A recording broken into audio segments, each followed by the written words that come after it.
Welcome to the Dynasty Pulse. Welcome to the Dynasty Pulse. I am Bigz. Grindberg is with me. I got Coach down below. Chev too. Schultzy. I thought I saw him a little bit earlier, rifling around in some drawers in the back. But I did hear that he might have been eaten by a cryptid out of North Carolina called the Beast of Bladenboro. So hopefully he's not in the stomach of some beast. We have a great show tonight. Another one. We're just every week is another banger. I know you guys come for the fantasy football analysis, but you stay for the innuendos. All right, Euphemisms. All right, we got a great guest from Destination Devi. You know and love him. He is Scott Connor. Let's bring him on. Scott, we're going to talk about rookies today. And producer, hit that button.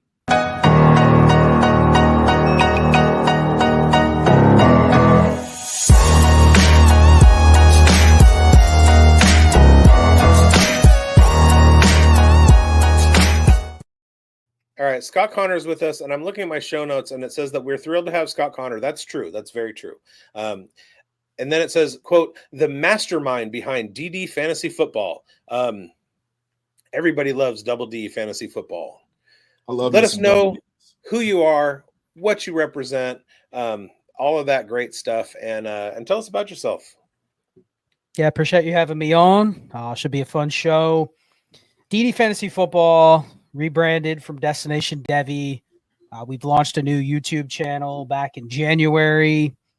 Tried to grow that, building out our website, ddfantasyfootball.com. Myself and Ray have kind of worked in tandem to get the site up to speed with a lot of the stuff that I'm passionate about from a dynasty perspective. It's not just players, it's not just trades, but it's things like roster constructions. It's things like game theory that really lead into a lot of the stuff and my approaches that we'll probably talk about later on in the show. But that's what we're doing, ddfantasyfootball.com. We have a great community. Coaches in there. We're always kind of deep diving into things that are maybe not talked about on YouTube or on podcasts. So really it's just about the website, ddfantasyfootball.com. The tools that we have on there, the Trinity tool, which is the best tool for wide receiver usage out there. The War tool, which I'm really passionate about, is getting a revamp right now. Should be debuting here very, very soon. The new and improved War tool. And then I'm working on personally, myself and Shane Manila, we do Manic and Chill. We have our own solo shows on DD Fantasy Football. And I'm going to be launching a new War series coming up over the summer. So once we get past draft season, it'll be diving into War and how you can actually use it. That's been around for years. Yeah. But I still get questions about, well, how do I use this? What do I do? How does this actually translate to what do I do with my specific roster and my specific players? So that's where we're at. Check out the site. Join the community. You can jump in. There's a 50% code off in any of the videos that we do. Check it out for a month, and Coach can attest. Once you're in there, you probably don't want to leave because it's a great place to be. So I appreciate you guys having me. Yeah, War is interesting. I was very familiar with War coming from the baseball side of things 20 years ago before I really started getting deep into fantasy football. And War kind of got outshined by VORP and a couple other new metrics that they keep coming up with new ones. Don't listen to former NFL players because they will scoff at your use of War, but it's absolutely with statistical analysis, as long as you can validate what you're doing with your results, you're going to be in good shape. Before we get into everything, I just want to remind everybody, like and subscribe, hit the bell, all that stuff. This is a premiere on Fantasy Sports Advice Network. It's going to be dropping later on the Undroppables, and even though that's a contradiction in terms, but this show is presented to you by Fast Draft. If you like drafting and you want to draft faster with Fast Draft. It's available at fastdraft.app in your Google or in your search bar. It's a lot of DFS and best ball stuff, the best ball origins game. It's all rookie drafts. It's going on right now. D-Up is IDP, all defensive players. That's up right now. And Flex 4 is 6 spots, wide receiver, tight end, running back. Go ahead and get your best ball teams now, and then the DFS will start, of course, in season. Use code BOOTH, BOOTH, that's my last name, for a $50 first-time deposit match. Fast Draft, fastdraft.app. All right. You want to lead us off, Grindberg? Yeah, okay. So we're going to get into our first section of the night, and we're diving into the ever-changing running back landscape and how it's shaking up our dynasty strategies. So each of us will ask Scott a tough question about a trade or investing in a player that they might like, or how to build a winning roster without selling your soul to the fantasy gods. So Scott's going to share his expert take on evaluating these running backs in the next section. But we're going to talk right now with Scott, and we're going to probe our expert right now. Let's go.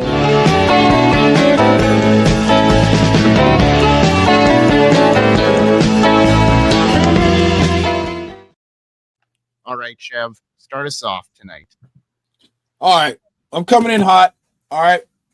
We've interacted before. You actually gave me a good nugget on Twitter back during the season when Jermaine Burton breakout season was upon us around like week, 7 or 8 when T. Higgins was out. And then he was late or didn't show up. The game that he showed up in pajamas, what week was that? Was it week 4 or week 5? Yeah, it was the game where basically the word was they were designing the game plan around him, and then he was late for practice and then showed up in the pajamas, and then he was inactive, and it was downhill from there. And I'm not sure there's going to be, I don't know if anybody saw the flooding around the stadium. I'm not sure there's going to be a hill for him to climb upwards. So it's kind of interesting. If you have him on your roster, I get a lot of questions like, what do you do with a guy like him? Maybe we can talk about that. But yeah. That was the unfortunate, terrible timing, probably changed the trajectory of his career. Yeah. But so I wanted to thank you for that piece, that nugget of information, because I was like, look, guys, just get Jermaine Burton on your roster and redraft. It's a really good idea. But we're here to talk dynasty. We're here to talk some theory. So what are your thoughts as far as like when you have an age gap, like you have a guy like a Dylan Sampson who's very young, who had the college production, who, is likely going to be, in round earliest, late round 2, probably round 3, potentially round 4. Same thing with RJ Harvey. They have monster production in their profiles. So how do you weigh age into the process for running backs? And if you have them in the same tier, like for example, I have RJ as my RB8, I believe, in our FSN draft guide rankings, and I have Dylan Sampson 9. How would you weigh that age gap and the age difference in your process? And is it more of like you're going to wait, like you're going to have more in your portfolio of the younger guy, or is it just kind of you're going back to the actual talent evaluation? How does that weigh in your process? And, I want to know what your thought process is when it comes to guys that very similar talents, but obviously Dylan Sampson's 20. He'll be 21, I believe, during the season. And RJ Harvey's already 24 years old. Well, I know this is Ask the Expert, or Probe the Expert, I should say, right? But let me ask you this, Chev. Do you care about those things? I care. Okay. But for me, it's if so. Like I said, I have RJ Harvey ahead, but if they both go to agnostic landing spots where it's not a clear path for either one, I would have to flip it and say, if I'm going to have to wait 2 years on a guy, or if I'm going to have to, my only clear path is to say, okay, if the incumbent gets injured for RJ Harvey, or if the incumbent gets injured for Dylan Sampson, then I would, then that's the path to success. Then I would have to go with the younger guy. Yeah, the reason I asked you was because I do think there are still people out there that will look at things like that and say it makes this guy more desirable than this guy, regardless of all those other things. Now, my specific approach on this year's running back class, I think for most, and maybe some disagree, but I think for most, there's a tier of like 4 or 5 running backs that basically we're almost excluding from the class. Like we're already assuming that the top 4 or 5 running backs are going to be highly valued assets that people assume if they get those guys, they're playing, they're starting, regardless of where they land.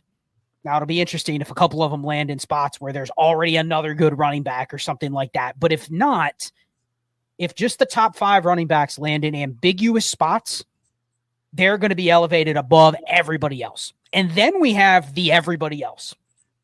And historical data says about 6.5 running backs get drafted in the first 3 rounds of the NFL draft. So the first thing I want to kind of debunk is all of these podcasts out there saying, oh, this guy just needs to get day 2 capital.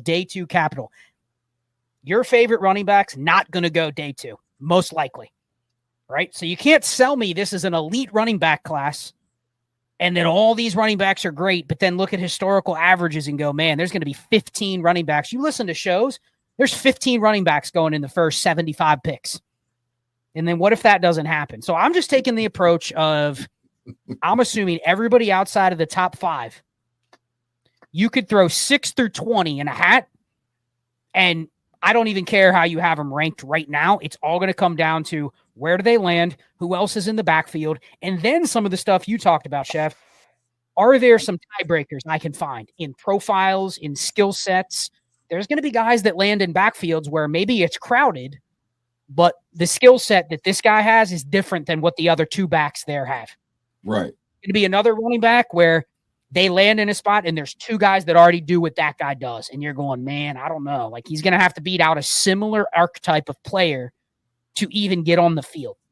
Right. So I'm even really concerned about like which I prefer, because a lot of that stuff's going to be taken care of, especially in a strong class. I expect most teams to draft a running back. I expect some teams to take 2, but that doesn't necessarily mean that they just all nuke the running backs that are already there. So I don't even really care about the rankings. But what I do care about is, okay, let's say there's, just vibe with me here. Let's say there's a tier of like 15 and 7 of those 15 are kind of going to get weeded out because maybe they fall, they go to places that are undesirable. But there's going to be that next tier of running backs where people are going to go, damn, that's RB 6, 7, 8, 9, 10, wherever they value in your rookie draft. How do I break ties with those guys? That's where the stuff like age comes in. That's where the stuff like one specific skill that people are attracted to is going to make me bump those players just a little bit higher. But to the age question, I don't look at running backs like if a guy's younger, he has more time to kind of not do anything. And then in 3 years, he'll be more likely to be relevant. That's really not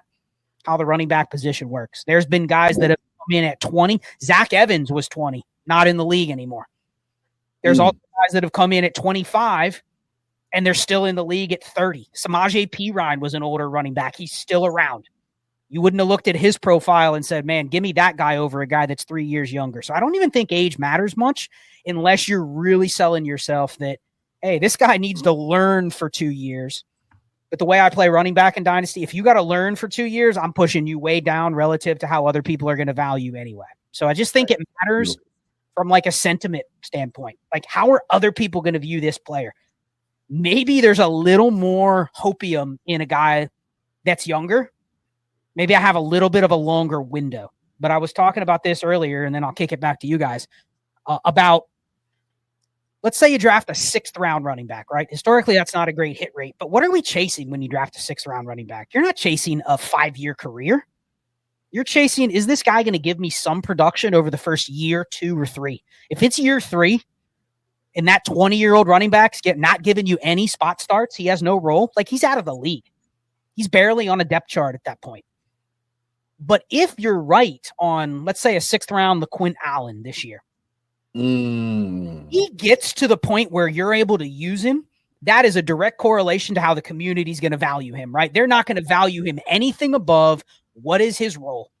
Is he getting work? Is he startable? Is he a guy on a depth chart where I maybe can start him down the stretch because he's getting 9 or 10 opportunities a game? Is directly correlated to his value at that point. If he's buried on a depth chart, nobody cares what his profile looked like at that point.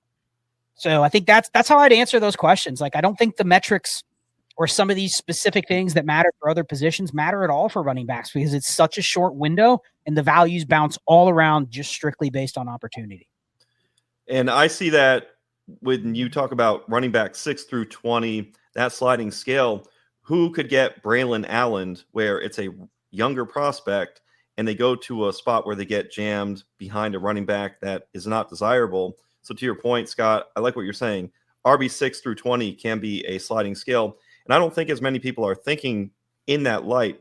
So many people are fixed to who's RB2 to RB5 post NFL draft. That'll shuffle things in, put in the top 5 solidified. 6 through 20, though, to your point, they're not really being considered malleable post NFL draft based on what could happen circumstantially. As you said, it could be a situation where they're behind a running back where it's redundant to the skill set.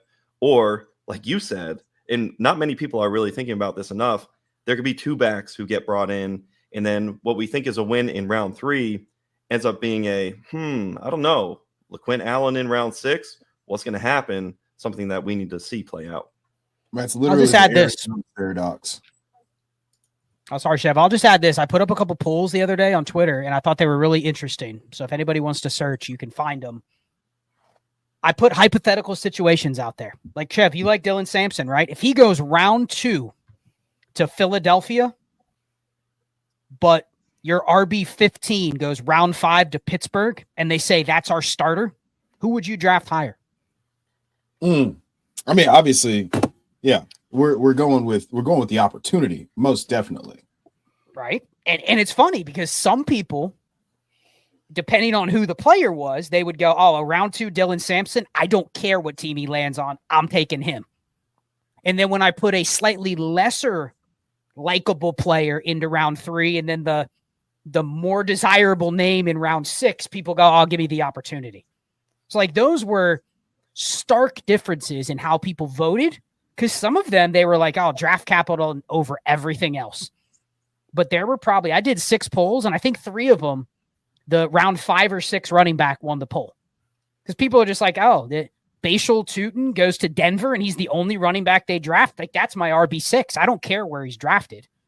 So that's where it becomes like, okay, what players are they? Because it's not going to go how you think. The NFL is going to draft guys higher than you think they should go, and guys you like are going to go lower, but you're going to find yourself talking yourself into landing spots based on the players you liked pre-draft and the players you didn't like pre-draft. So I just think it's an interesting exercise. Like, maybe it happens, maybe it doesn't. But it's funny. People will behave certain ways when you apply certain names, and expect the unexpected in this year's class. Expect teams where you go, there's no way the Seahawks draft a running back. Oh, they took one in round 3. What were they thinking? But how do I treat that guy? But right. Who knows? Scott, how do you take advantage of that psychology, that psychological effect? Man, that's a deep question, because it does depend on your league, right? Like, you can vote a certain way on Twitter, but you guys know, just because somebody puts something on Twitter doesn't mean that's what they're actually doing in a league. Right. And it also doesn't mean that that's how your league flow is actually going to go. So I think paying attention to that stuff matters. For me, it's just, I'm interested in every running back. It's just different levels of how I'm building my running back room. So I'm not going to eliminate players off my board, but I'm also going to really pay attention to, like, what can I do with these picks before I make that selection? Because once I draft a round 5 LaQuint Allen on this team, there's not a lot of resale value with that. The resale value is if he's what I want him to be for my roster construction, that's the only way I'm going to be able to sell him for anything to anybody else if the outcome is what I'm hoping he is.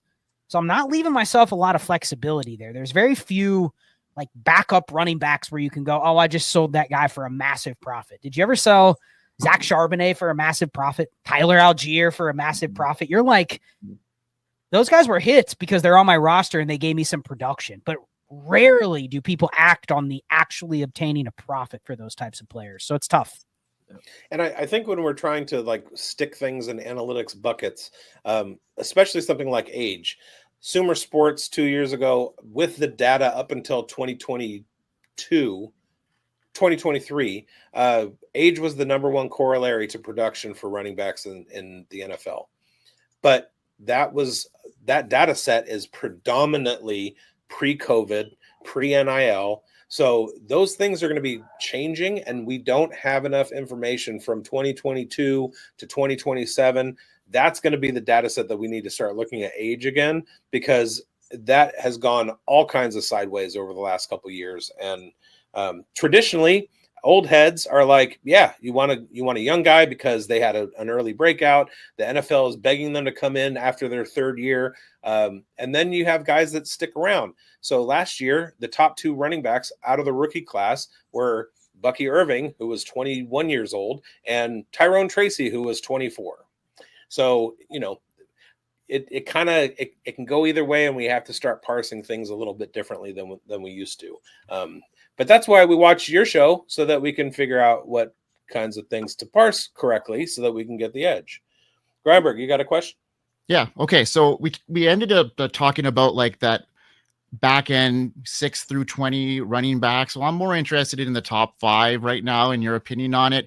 There's a bit of uncertainty outside of the top 2. It seems to be like a consensus 1-2 with, Genty and Hampton being 1-2, and 3 to 6 kind of is in flux right now.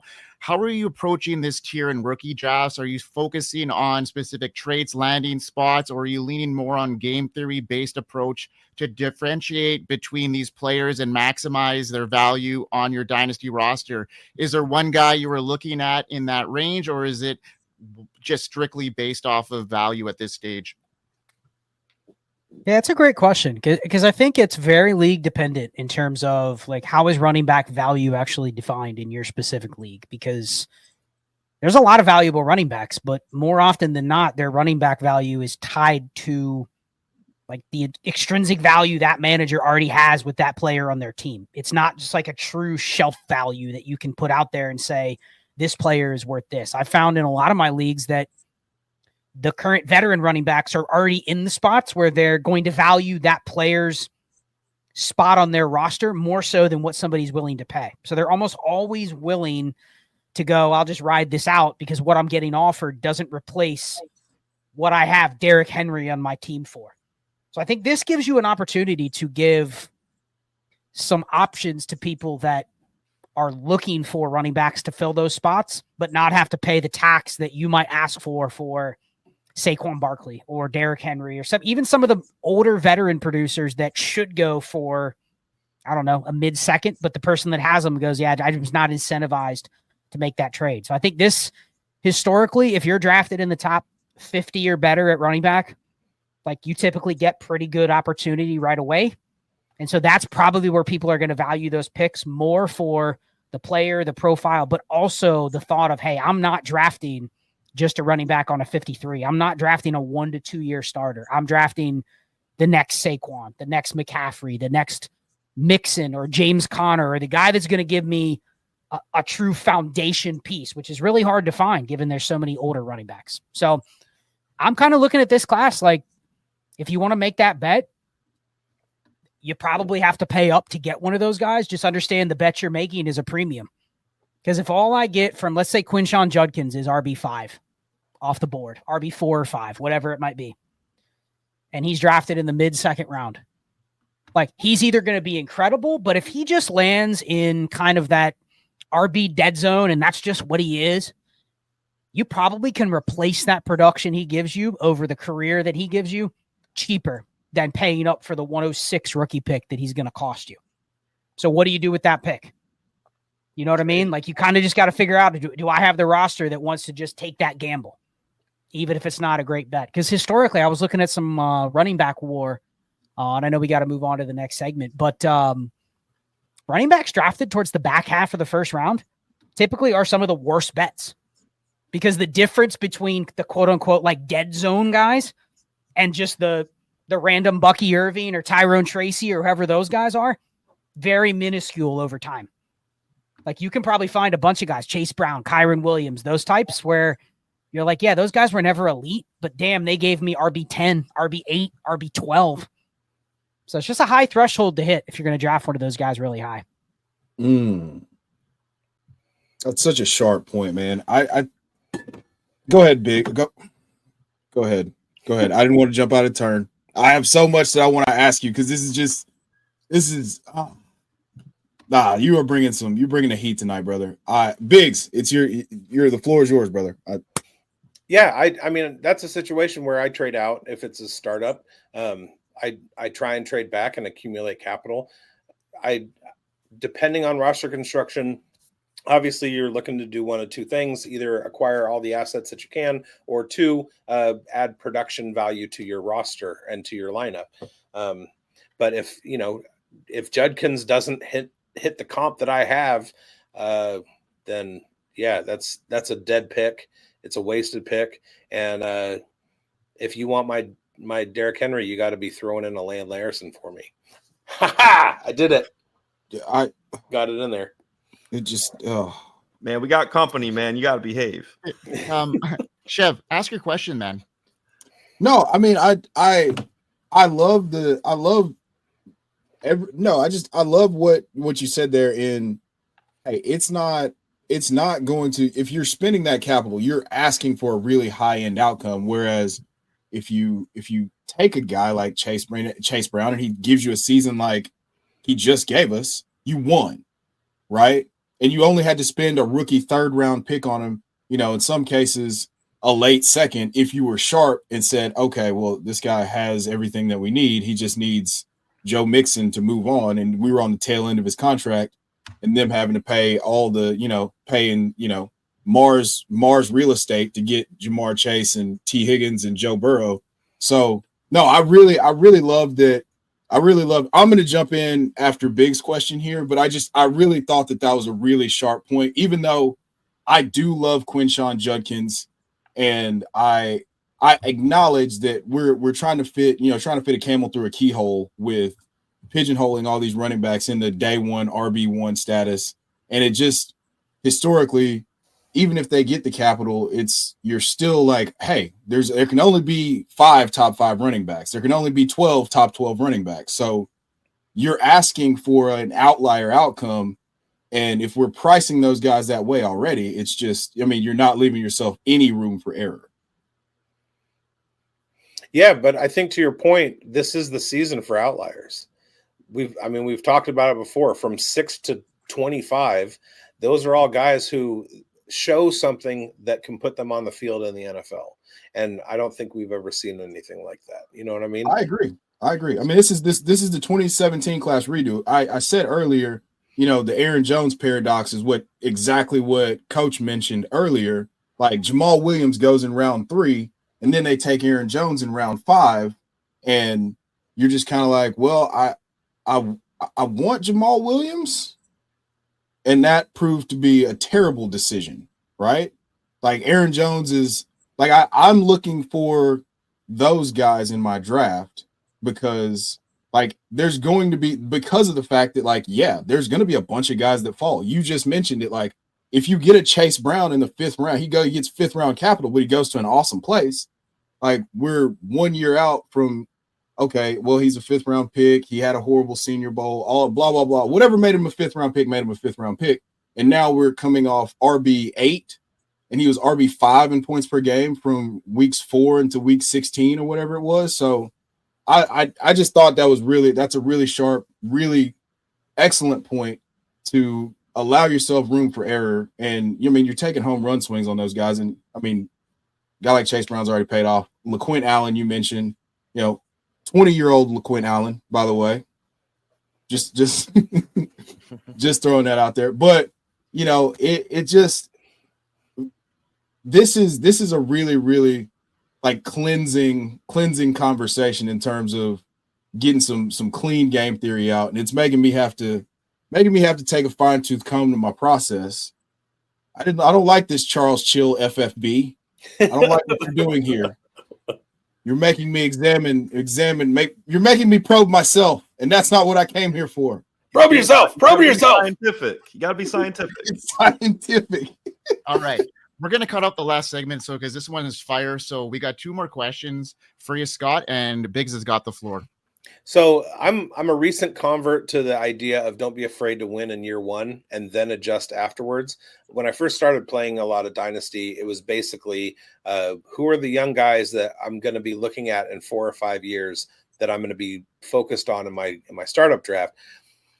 I lost enough doing that now I don't hesitate to take veterans or guys that I'm higher on than a rookie or a young guy. I also advocate for strategies that carry over from redraft, like waiting as long as I can on quarterback if you have a back half first round slot, taking tight ends late, sometimes going with a 0 RB build. So I have 2 questions. Number 1, when you go into your startup draft, how adaptable are you depending on your draft slot with how you're going to construct your roster? And are there any specific team building concepts that you tend to stick to even when you try not to? Yeah, there's a lot to unpack in that. I think the first thing I would say is that when you are looking at because every off season is different. I've been playing Dynasty since 2013, and so I've seen a lot of off seasons. I've seen a lot of trends where I'm like, man, in 2020 and 2021, this was the way to play. And then in 2022, I'm like, okay, I've shifted. And then maybe I'm playing a little differently in 2024 and 2025. And a lot of times you sit back and you find yourself, you're just reacting to what previously happened the last year or two. That's it.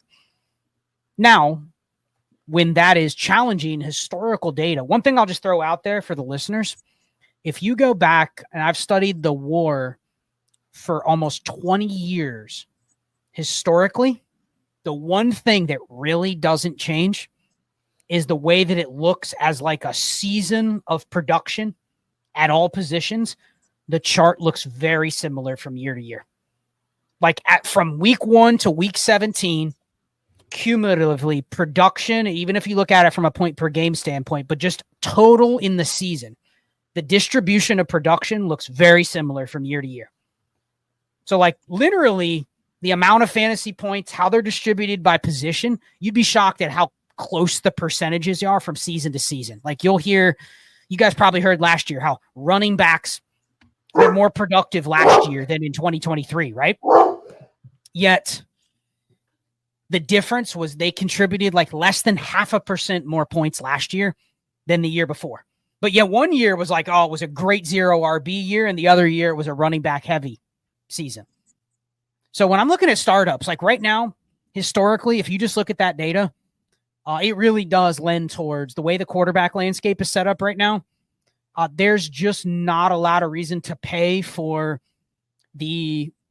I call them like the dead zone of quarterbacks. It's probably not a great term because we use that for running backs, but just QB 8 through 20. And it's probably like this year's running back class. I can tell you, who do you value higher, like Dak Prescott or Brock Purdy or Jared Goff or Baker Mayfield or Jordan Love, right? I mean, there's literally 15 of those QBs. But if you notice, like there's not a lot of difference when you have one and your league mate has another, unless you just like one over the other. There's not a lot of movement that happens between. You don't go to somebody and go, hey, I'll give you Trevor Lawrence and you give me Dak. Yeah. But you have to tack on 2 seconds. Like immediately the response is, you know what? I don't really care between the two. I'll just use my seconds in a different way. But then you look at that zone of quarterbacks and you go, okay, if I'm on the bottom tail of that QB 8 through 20, what did I actually get? And the reality is, if you end up with, let's just say Tua's healthy next year, and let me ask you this, Coach, where does Tua finish if he's healthy? QB what? Points per game. Not the number of points per game, just ranked QB wise. Where is he at? QB what? 15. I think that would be his best finish that he's had playing a full season. Yep. Now, he hasn't played a lot of full seasons, but let's just say he's QB 17. Is that fair? Fair outcome for Tua? Stroud, the reality is that is about like 3 to 5% above what I could get if I had access to the weekly Cooper Rush, Mason Rudolph, Andy Dalton. Now, the key in Dynasty is I don't have all of those guys, but assuming I have a way to get those guys every week, why would I pay a 4th round startup pick for Tua when there's a mechanism where if I'm just taking the median range of outcomes for a guy like that I can replace for nothing? And a lot of times in leagues, you can get those guys off waivers, or you can collect them now if you give yourself the roster capacity. So I think that's probably the blind spot, because what are you paying if you draft Trevor Lawrence in a startup who's never finished above QB 12? You're paying for just convenience, right? I don't have to change him out for a couple more years because he's got a contract and he's got job security. I can just park him over there and not have to worry about it. But then you look back and you go, what did I actually get from that spot? And it was so little above what I could have just dumpster dove for free that it starts maybe changing how you view those startup picks.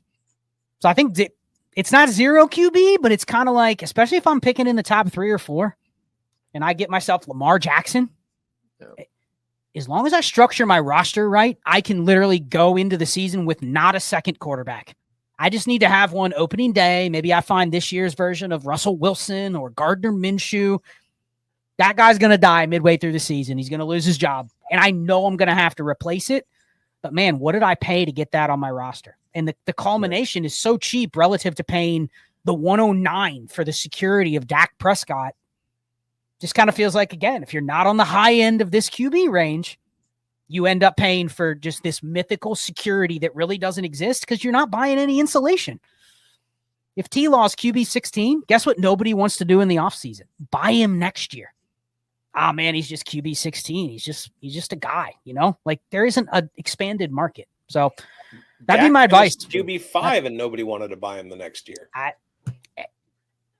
And that's what you're hoping for, right? If you invest in one of those guys, you're hoping they hit the higher range of outcomes. But again, there's like 15 QBs in that tier. Not all of them are going to be QB 8, QB 7. One of them's going to have to be QB 17. So. Well, last year, CJ Stroud's price was absolutely inflated on Underdog. There you go. And now he regresses back. So what did you gain to your point, Scott? You didn't really shave off anything plus. And I really love how you're talking dirty to us about the any quarterback on a 53 strategy. I love how you weave that in. I'm a huge proponent of the any running back on a 53 as per your influence. But the beautiful thing, I really love how you've taken on, especially in the dynasty market, in the landscape, the concept of any QB on a 53. So I can remember being in the hospital for my second kid being born, picking up Joe Flacco at 3 a.m. in the morning. Birth to your second kid? Yeah, what? You gave birth to your second kid? Yeah, I got pregnant, believe it or not, in 2025. We have breaking news, folks. Where we're at, yeah. So, sorry, the phrasing's off, but the point remains. I remember picking him up, and you get certain value. Same thing with last year, Mac Jones. He got you a couple affordable starts. So I like the utility element that you bring strategy-wise to quarterbacks. And to your point, there's a lot more malleability than people may think once you get past those core top-tier quarterbacks. Let me just add this point real quick. If you build your roster, and this is an example in a startup, let's say you draft a quarterback in the top 6. You draft Joe Burrow. That's fine. He's fine as your QB1, right? Mm-hmm. What happens if you then spend your 4th-round startup pick on Dak Prescott? You are locked in. Dak Prescott is going to be your starter. Your bias every week is going to start him.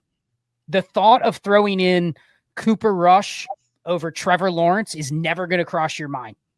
Even if you kind of look at it and you go, consensus ranks has Cooper Rush at quarterback 22 and T-Law at quarterback 19. There's not that big of a gap. But because you've constructed your roster, I see so many rosters where they go, what should I do with this team? And it's like they have the any quarterback on a 2-deep strategy. They're holding all these backups, right? Yep. But then they have Joe Burrow, Dak Prescott, and Geno Smith. And I'm like, they're actually blocking the effectiveness of the strategy because you're never going to use Mason Rudolph. You're never going to throw Mac Jones in because they're blocked by somebody that really doesn't have that big of a difference range of outcomes wise. Like Coach, where's CJ Stroud going on Underdog right now? Do you know what QB he's going off at? It's got to be QB 17. Okay. Do you even feel super confident at QB 17 that he is going to smash his expectation? You know what I mean? Not at all. And it's funny, last year, Stroud's, he was going, QB 5, QB 6. QB 5, 6. And then regress. We could have that sliding scale. Believe it or not, it could happen. People don't want to say it right now because there's hindsight bias, vividness bias, recency. Joe Burrow could absolutely slide back. We don't love it. It sounds blasphemous now, but where was Joe Burrow's ADP the prior year? Round 9, round 10, Yep. And then he's escalated up. Now you're paying, the price of the brick went up. You're paying max price where there's a lot less leverage and room for Burrow to show error. And for a guy who primarily passes, and it's not the rushing element, there can absolutely be that sliding scale, just like Matthew Stafford. And another thing to your point, it bleeds down. This happened for me with Daniel Jones. He was my second quarterback.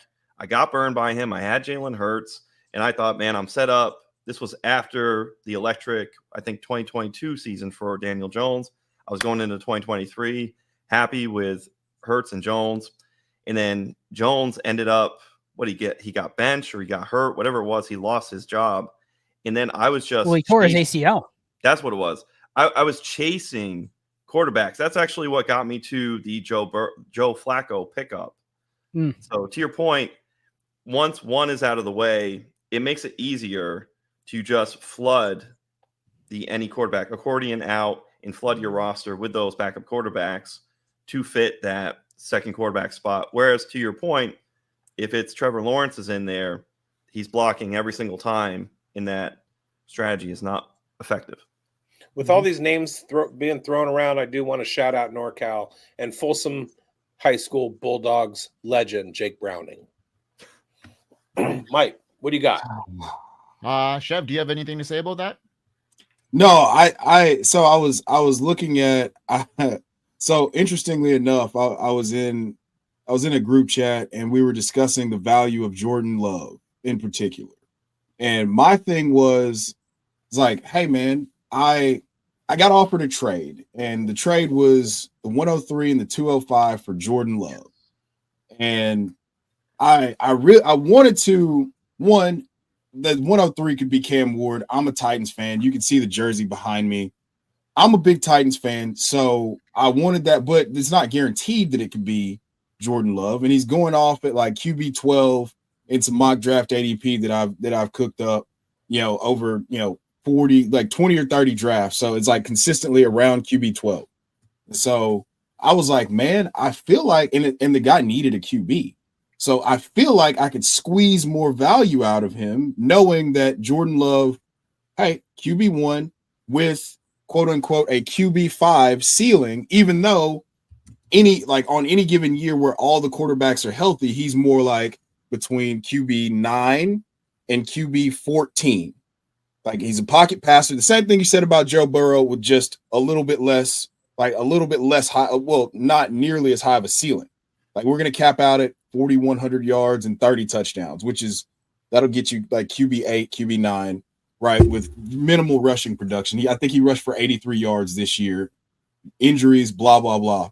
So I was saying like, okay, QB, I mean, if he's at QB 12 and I view his ceiling as QB 10 probably in points per game, I'm getting close to the value, but I feel like I could squeeze more just because that guy needed a quarterback. So, but there was like an argument that no, his ceiling's QB 5, and I'm like, no, he's not. That's not where Jordan Love should be valued.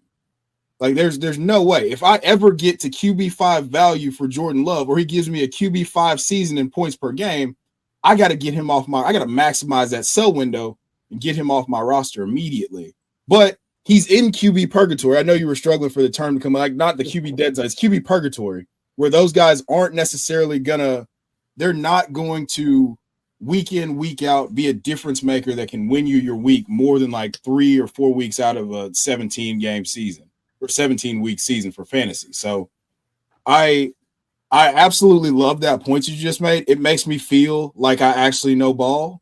Like I call myself the legendary ball knower. And then when I have somebody as sharp as Scott Connor come on here and say some things that I've been saying, I said earlier in the day, I'm just like, all right, okay, all right. Well, let me ask you this, Chev. Who's your QB1 on that team? Was it Jordan Love, or did you have another like comparable QB? Do you remember? My QB1, well, it's the same because I have Dak and I have Jordan Love. Okay. So let's think about it this way. Let's assume that you're willing to make the bet that Dak can hit the higher range of his outcomes. Maybe that's QB 6, 7, 8, like top 10, not top 5, but top 10, right? Right. So I think a lot of people struggle with 103 or Jordan Love because they immediately go, well, I need a quarterback. Yes. I don't like the quarterback options at 103. So let me de-risk myself and just take Jordan Love instead of drafting Cam Ward because Cam Ward is unknown. But if you just said, okay, without knowing if Cam Ward busts or not, you'd probably say he falls right into the same range as Jordan Love in terms of like his range of outcomes year to year. Yep. But the beauty of it, if I told you this, that let's just say you had a tier higher QB on the roster, and this is speaking to anybody that has Lamar, Josh Allen, Jaden Daniels. If you have that guy, look at your QB2. If someone's willing to give you the 103 and the 205 for your Jordan Love, who's your QB2, yeah, really the only decision you have to then make is, do I have access to just get that replacement level QB production anytime I need it. And that takes a little more work. Like, you do have to roster construct by, you have to hold some of those backups. You might have to go get a temporary Mac Jones or a temporary Russell Wilson or someone like that. But if I told you every week of the season, all you had to do is just go up to the corner store and you could pay a quarter and you just get quarterback 20 production and you just lock it in your lineup, you would do that rather than pay $500 for something that you just have there every single week, which is Jordan Love, right? But people go, that's not my dynasty market. And so there's some work that has to be put in to get that quarterback 20 production. Maybe you have to go buy a spot starter. Maybe you have to pay a third. Maybe you have to roster some extra QBs. But if Jordan Love's QB 12 and you have free access to just buy replacement level production at quarterback 2 when your quarterback 1 is Jaden Daniels, like, dude, think about what that roster looks like if you draft Travion Henderson and he's giving you 19 points a game in your RB2 spot. Like, you smash that trade, because the difference between what you got and what you're replacing, assuming you can get the replacement level production very cheap. It's like, that's how you have to think about the quarterback position. That's how I'm thinking about it in a startup. So I'm leaning towards just not investing in those guys that are in that purgatory. And thank you for correcting me on purgatory versus dead zone. That's much better. And when you say that, that's when you're in the back end of the draft, because obviously if you're in a super flex startup and you have a top 4 pick, it's going to be one of Lamar, Allen, Jaden Daniels. Is that safe to say? And make your bets, because you can bet that it could be Burrow. You can bet that it could be Mahomes. You know, like, you just have to make the bet. I'm not opposed to saying I can squint and see Pat Mahomes having a top 5 season again, but just acknowledge that's the bet you're making and build your roster around it. Like, the one thing we forget about dynasty leagues, especially, you only make money if you're in the first or second spot of the league. So why do all the other decisions we make typically are out of fear? Oh man, I want to trade the 103 and 205 for Jordan Love because I'm fearful that Cam Ward busts. Right? We make a lot of decisions just trying to de-risk ourselves of negative outcomes. But then we'll also tell ourselves, oh, I don't want to finish in the middle.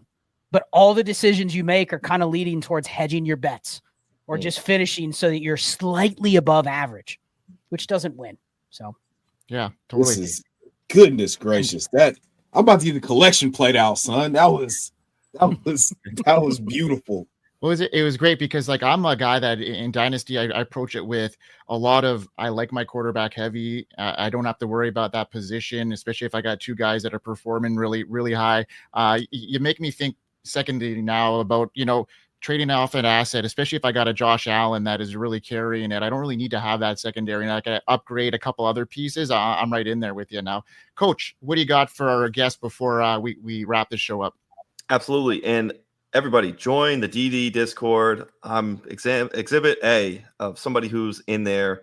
Heisman tier. Love it. I always put it this way. If you're the smartest person in the room, then you should leave. And I personally never want to leave or feel like leaving DD Fantasy Football. So great content. And the game day chat just hits so well every time. Sundays rolling around. You get plenty of, Scott's out there just in real time. That's a touchdown. His foot's in or his foot's out. Get in the community. I got to tell you. Speaking of purgatory, it just makes me think of Peter Griffin. He's like, hey, not so good, not so bad. Let's talk about a player who is amazing. There's no purgatory with Travis Hunter. And I just got to let you guys know, I'm so glad we got the discourse from running back and weaved into the quarterbacks, because I felt really bad. I was looking at my question. I'm like, this is not a running back question, because I was not paying attention when I wrote it. How, Scott, how are you handling Travis Hunter in rookie drafts? And this is something I think is important. We should be getting each analyst's spin on it, because it's going to mold so much of what we have going on. What's your prediction, Scott, for Travis Hunter as it relates to fantasy football? What will your portfolio approach be to drafting Travis Hunter? And then maybe, can you give us part of how you will handle the psychological element versus your leagues? Yeah, man, this has been a fun topic all offseason, hasn't it? Just wrapping your head around, like, because there's, if you like game theory, like this individual player and situation is like the quintessential moment, I think, of we may never see another player like this that comes in and there's this fierce debate as to what he's going to do. I'm under the impression that for now, we're not going to get any clarity other than reading between the lines from what teams say, how GMs or coaches kind of hint at why they made the pick of Travis Hunter. We can maybe take some of the landing spots where maybe someone has said something about him, about how they view him. And if that team takes him, maybe you have a little more conviction in the bet that you make. But I'm assuming that when I'm making my rookie picks, I'm not going to know for sure what's going to happen. So this thought of, he's going to be announced as a receiver, and I know exactly how he's going to be used in middle of May when I make my rookie picks, like that's not going to happen. I think we're all just, the universe is going to deliver us ambiguity when you're going to have to make decisions on Travis Hunter. So my mind just goes to right now, your league. Yep. You know how many starters, how many roster spots, the pulse of the market, all of those things. I could ask each one of you to pick a random league, and you could tell me what's the tier of rookie pick in that draft, just based on what you could trade it for, how the league market's going to view each one of these positions. What's the pick you would be willing to completely flush down the toilet and just take the biggest swing possible? And that's probably where you should draft Travis Hunter. What's that number? Do you think? Okay, I'll throw out a number and try and think a little bit broadly, like law of large numbers. Let's say you're in 30 leagues as a general practice. Let's scale hot potato, right? Getting warmer. 105 super flex tight end premium. Is that too hot, or you're willing to burn the 105? I don't think it's too much, but I also think the return based on how this class is going to be viewed is probably a pick that I'd rather do something else with it. I think the risk reward is fine, but I think just given this running back class, if we assume there's going to be a quarterback like Ward that goes 101, and I'll hedge my bets and say there's going to be 4 running backs that people are just going to go, holy shit, I have to get that guy. And then there's going to be 1 wide receiver. I don't know who it is, Burden, Golden, Tet, whatever. Trey. You're right there with... Talk about it, Bigz. I'd say 7 picks. Maybe there's a tight end, depending on the premium. Or 108. I think it's right in that range where if you have picks there and you've tried to move it, you've tried to package, you've tried to do all these other things that give you a little more ROI on the pick, I think that's probably right in that 107 to 109 range. And if somebody wants to take him higher, if you want to take him over the RB3 or the QB1, you know what I mean? Like that's a swing that I'm okay someone else taking over me. But some of these mocks, like Coach, we've done mocks on DD and like he goes at the 204. You know what I mean? It's like that's not realistic. Somebody is going to go, screw it. It's 110. I don't care. If he's a defensive back, I'll live with the 0. You know what I mean? My home league is an IDP league. I have the 101. I'm taking Travis Hunter.